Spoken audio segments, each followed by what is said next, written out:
Hi folks, thank you for stopping by another episode of Just Kicking It with Rex Wu. As most of you know, I've been interviewing people for the last 1 year, and my guests all range from professional or amateur fighters to entrepreneurs to people who are recovering in the sober community. Throughout these conversations, many of my guests share and drop a lot of their own personal life experience and wisdom about their own journey of how they got to where they are today, and share some of the struggles and share some of the mental and professional strategies to become as successful as they are. In this video, I just wish to include some of my most favorite moments from 2022 from some of my most favorite guests that I've ever had who share a little bit about themselves. Thank you for stopping by this channel. I hope you enjoyed these highlights. To support this channel, don't forget to like, share, subscribe, and comment. And don't forget to stop by the store on your way out in the description below, so you can pick up a gift for the fighter in your life. Thank you very much, and this is Just Kicking It with Rex Wu.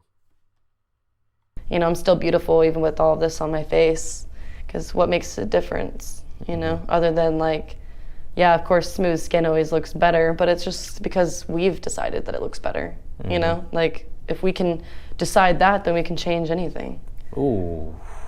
Can you say that one more time? Well, actually, I forgot what I just said, but it's just more like, you know, we create all of our standards in life. You know, we create what we decide to be good. You know, like alcohol is good to the people that like drinking alcohol, but alcohol is bad to the people that don't have had bad experiences with it.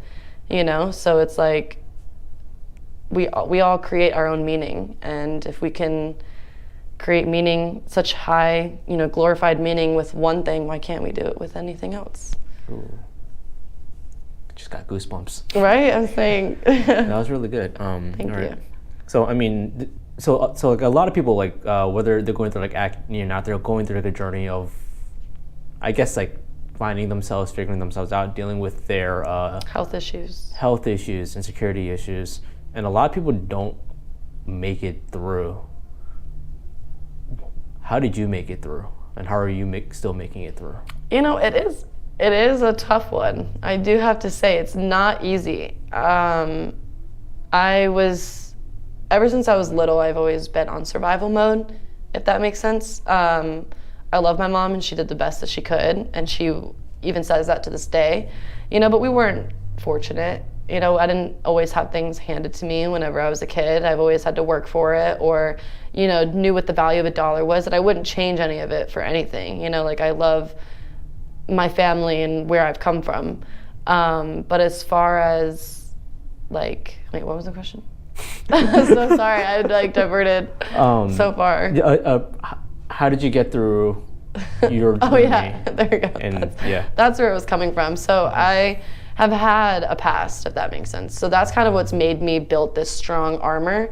But it's more of not falling victim to your circumstances that are given to you. You know, like, yeah, not all of us are always like silver spoon fed, you know, but that doesn't mean that you can't make the best of it. You know, like, I worked 2 jobs at one point to be able to get my first car. And it was a 2001 Honda Civic, and we were in 2011. So it was a decade-old car, but it was my favorite car. Like, it was my first car. I knew that I worked hard for it.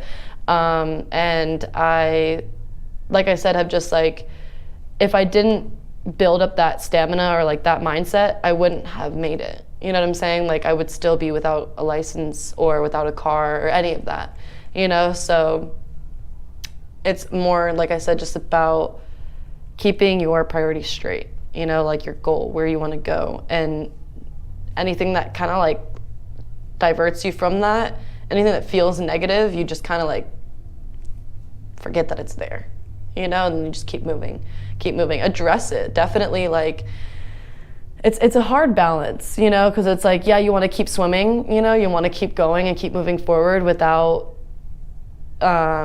feeling bad about it, but at the same time, like, if you don't address the things that you go through, you won't grow through it. You know, like, you really would just stash it back there, and then one little thing will happen, and then it'll all blow up, and you'll wonder why you're being so dramatic, and in reality, it's because of this, and this, you know? And so it's good to like, you know, consume what you're going through, digest it, and then move forward and just continue staying connected with your passion, your purpose. You know, like I've always told myself I was going to make a difference in this world, and I wasn't sure how, and then this happened, and I was like, well, there you go. That's the difference I'm gonna make, you know, and I'm not sure exactly still how I'm gonna use this to fuel me, but that's just because I'm still a little lost in the whole finding my purpose and staying true to who I am and not letting outside opinions mess with my direction, you know. But yeah, that's really how it was. I don't like falling victim to my circumstances and being like, why me?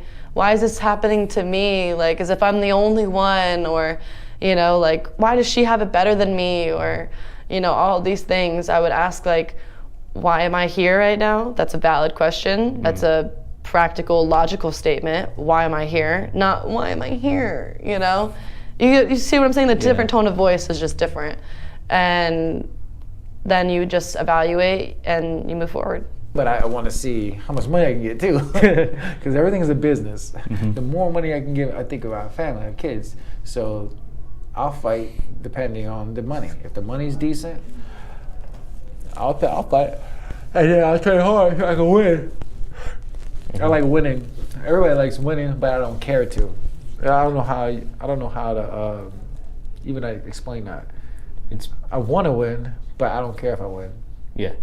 That doesn't make no sense, does it? Well, it's you want to win to see what you're capable of, but if you don't win, it's not going to ruin your day. No, it's not going to ruin my day. Because the things that you value, the things that matter to you, isn't that? Because I'm alive.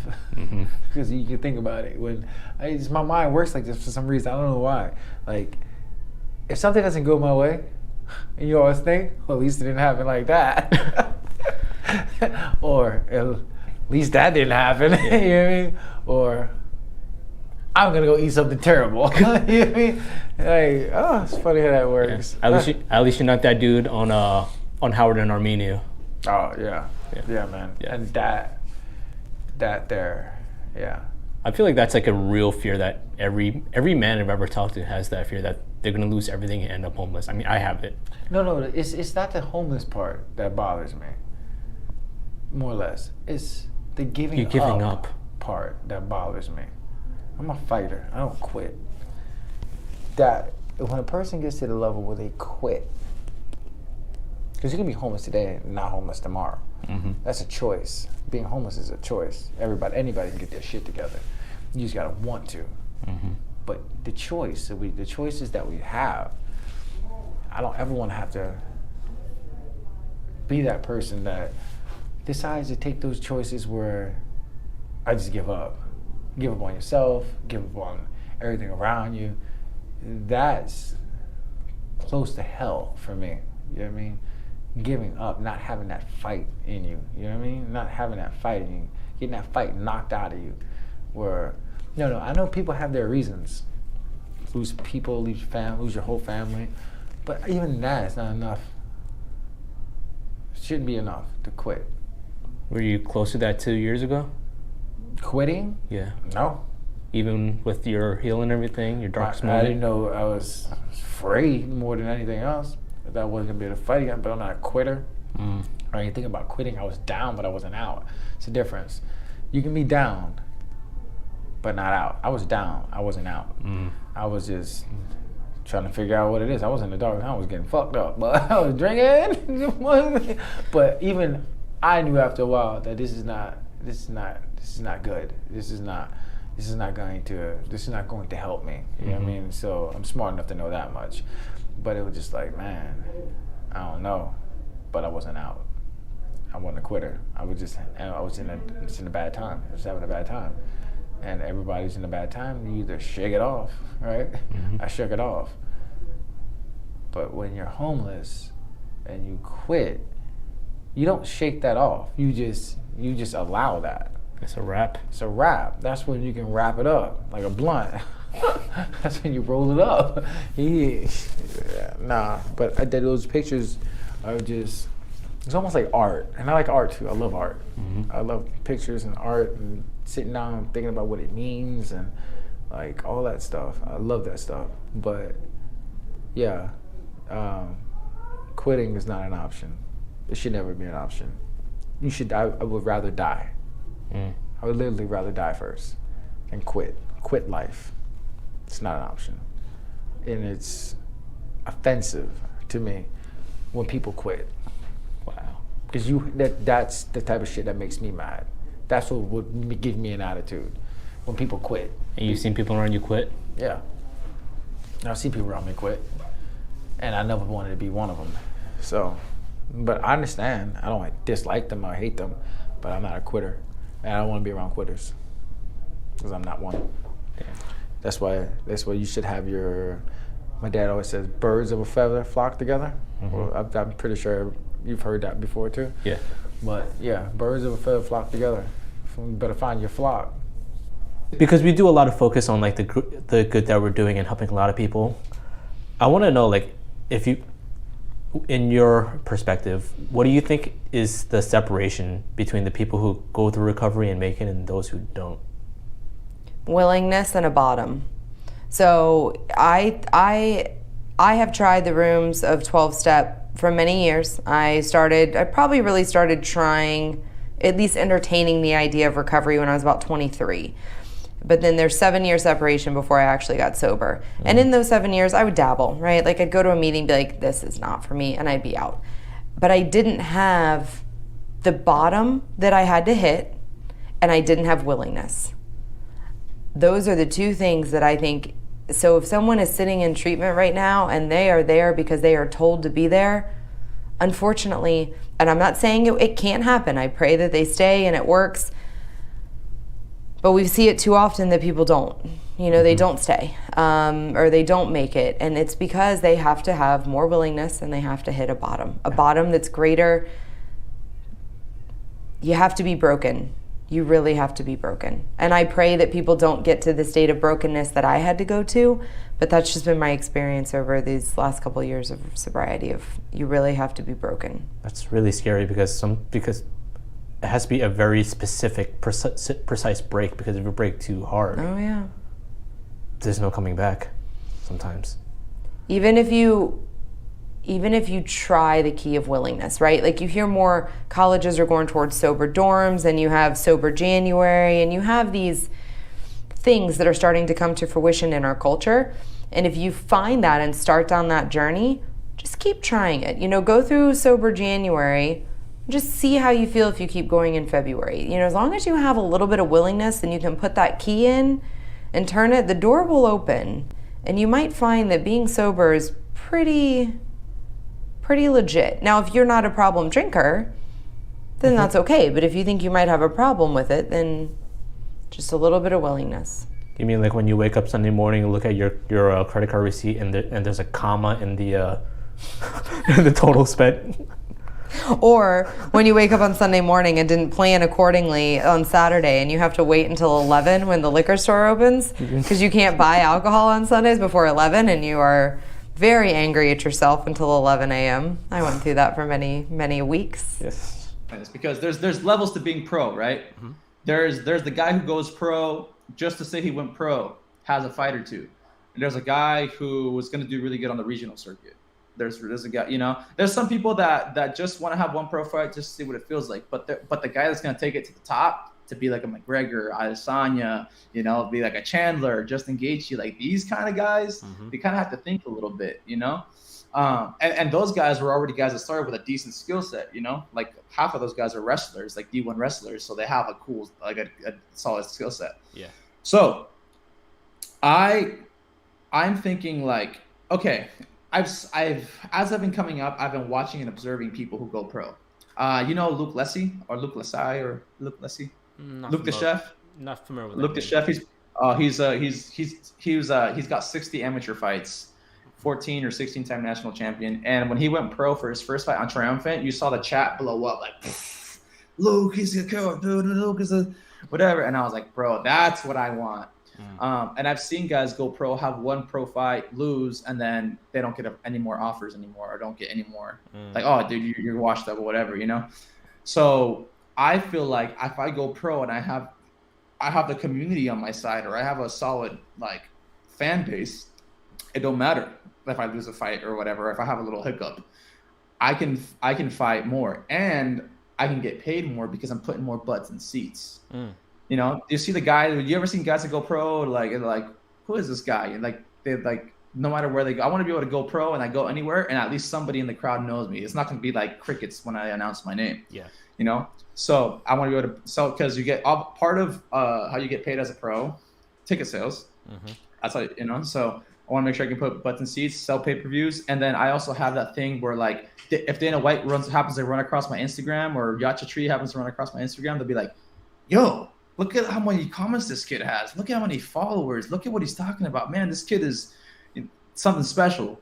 That's kind of what I want out of someone looking across my social media, looking about my website, you know, looking across the press that I have. So, and I don't get that by going pro and fighting once a year.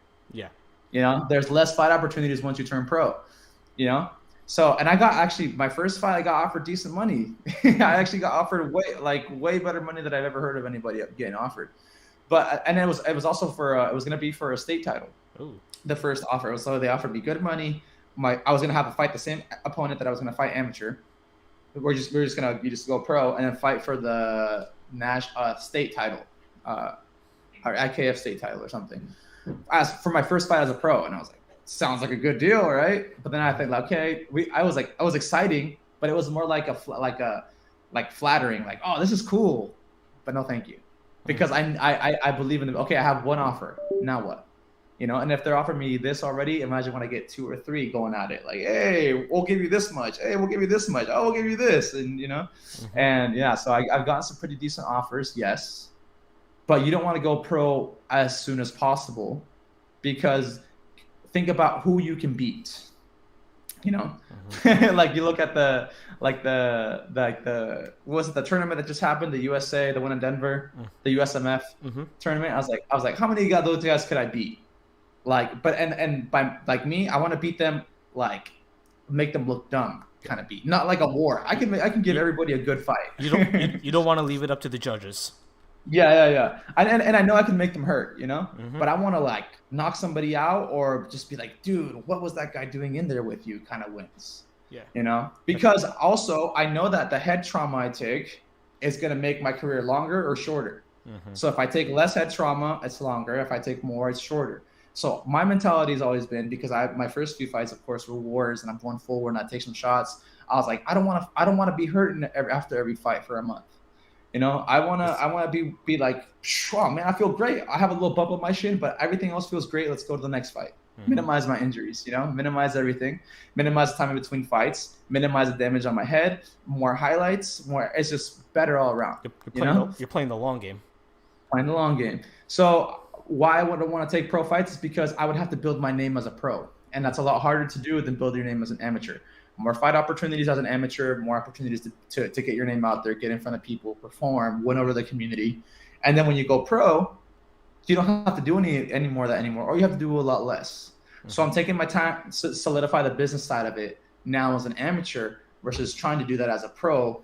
And just like pro and working was never in my mind. It was like, I'm pro, I have a YouTube channel, I have social media presence, I have people buying my merch. And that's kind of what we're pretty much on the verge of doing right now. That's, yeah. Awesome. Yeah, no, I love it, because one of the things that I talk to a lot of guys about is the part where a lot of fighters mess up. This includes the pros and the amateurs. Is they're great fighters, but they're horrible businessmen. So like when people say like, oh, all these UFC fighters, they don't get paid enough, which is a whole topic in itself, and I actually made a couple videos on about that.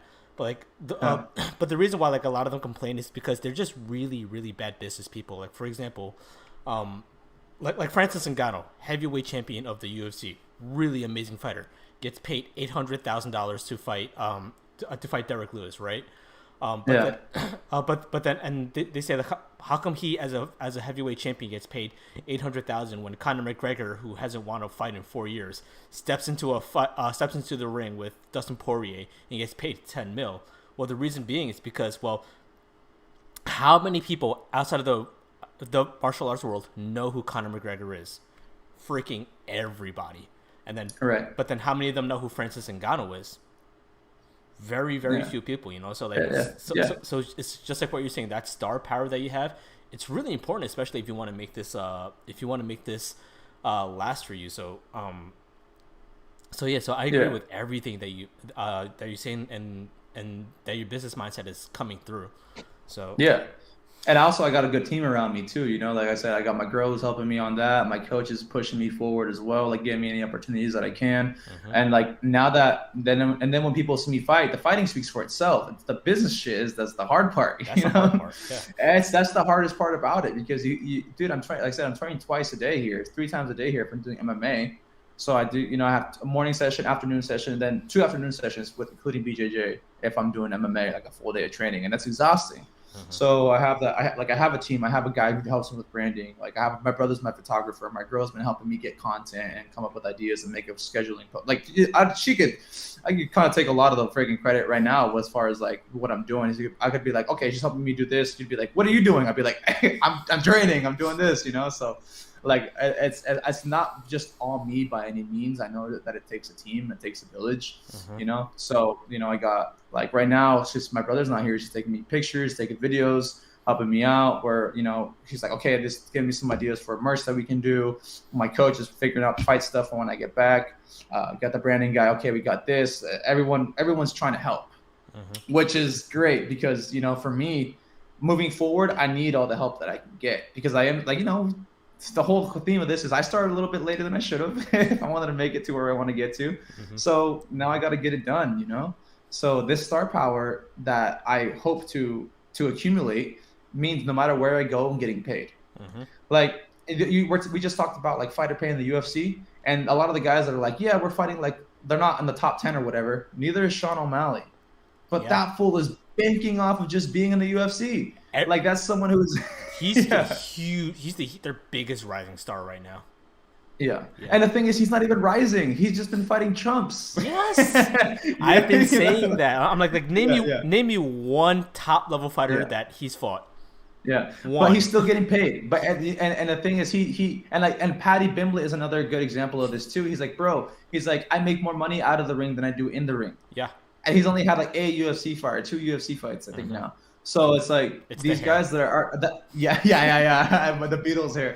But I think the couple of, like the guys that are coming in now, this new wave, I'm excited to see how they play their business side of things, because the guys that are complaining about the pay, they are bad businessmen, but they're in the same position that Sean O'Malley's in. He hasn't been. I mean, he got challenged one time and didn't rise up to the occasion. Yeah. You know, so he's fighting low level competition. But he's making dough, drives a Lambo, selling out his merch like every single drop. And same with Paddy Pimblett, right? Yeah. Same, he's like going on all the podcasts. Everyone wants to talk to him, merch and vlogs and everything. Like, dude, these guys are low-ranked fighters. Do they have star power? Yes, they do have star power. But it don't matter if they crack the top 10 ever because they have star power. They're making money already. 100%. They're making money that the top 10 guys say they should be making. But hey, all right, you want to make some money? Put some effort in vlogging, write your ebook, you know, get on podcasts, make a podcast, drop some merch, like talk. Or you gotta drink beer out of a shoe like Chewy does. Out of a shoe, yeah, it's great marketing.